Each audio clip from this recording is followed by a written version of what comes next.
టమాటా, ఉల్లిగడ్డ, ఎండిన dry fish curry అయితే చేస్తున్నాను. ఈ ఫిష్ దేందో నేనైతే లాస్ట్ వీడియో వరకు అయితే చెప్తానండి. ఇది దేని ముక్కలో టేస్ట్ మాత్రం చాలా బాగుంటుంది. టమాటా ఉల్లిగడ్డలు వేసి వండితే వంకాయలో కూడా చాలా బాగుంటుంది. ఫస్ట్ ఒక చిన్న కడాయి పెట్టుకొని దాంట్లో కొద్దిగా నూనె పోసుకున్నాను నేను. ఇదంతా డీప్ ఫ్రై చేసి పక్కకు పెట్టుకున్నాక వేరే గిన్నె పెట్టుకున్నాను. దాంట్లో ఆయిల్ అయితే వేసేసుకున్నాను. ఒక 5-6 ఉల్లిగడ్డలు సన్నగా తరిగి అయితే వేసుకున్నాను. దీన్ని మంచిగా అయితే రెడ్గా ఫ్రై అయితే చేసుకుంటానండి. ఎంత రెడ్గా ఫ్రై అయిపోయాక ఒక చెంచాడు అల్లం పేస్ట్ కూడా వేసుకున్నాను. పచ్చి వాసన పోయే వరకు కలబెడుతున్నాను. ఇదంతా మంచిగా కలుపుకోవాలి. ఇలా బాగా ఫ్రై అయిపోతే తర్వాత దాంట్లో టేస్ట్కి సరిపోయేంత కారం కొద్దిగా వేసాను నేను, పచ్చిమిర్చి వేస్తానని. తర్వాత ఒక చెంచాడు పసుపు. ఇది కూడా మంచిగా పచ్చి వాసన పోయే వరకు అయితే మంచిగా వేపుకోవాలి.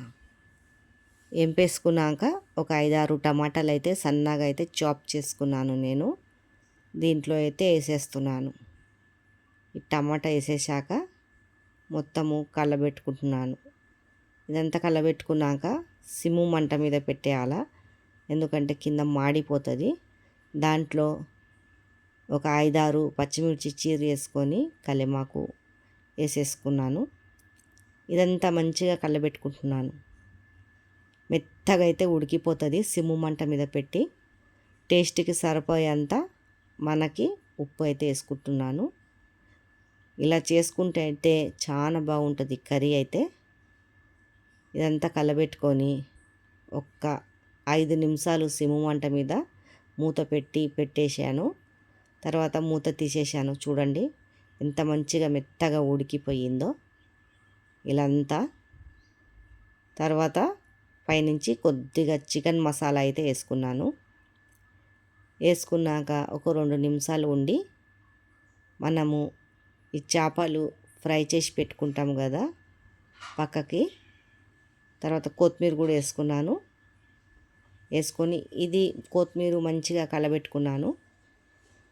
కొత్తిమీర, ఉల్లిగడ్డలు ఇవంతా మంచిగా కలబెట్టుకొని ఈ ఎండిన చేపలు పైనుంచి అయితే వేసేసుకున్నాను. ఎందుకంటే నూనెలో ఏంపి పెట్టాము కదా, ఎక్కువసేపు ఏం పెట్టొద్దు, బాగుంటుంది.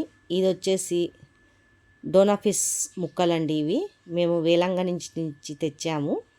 టేస్ట్ మాత్రం అయితే చాలా బాగుంటుంది. డోనా ఫిష్ది చిన్న చిన్న ముక్కలు చేసుకొని అయితే ఎండపెట్టారు. అక్కడ అమ్ముతుంటే అయితే తెచ్చుకొని అయితే ఇట్లా కర్రీ చేసుకొని తింటే టేస్ట్ మాత్రం చాలా బాగుంటుంది. మీకు నచ్చినట్లయితే లైక్, సబ్స్క్రైబ్ చేయండి.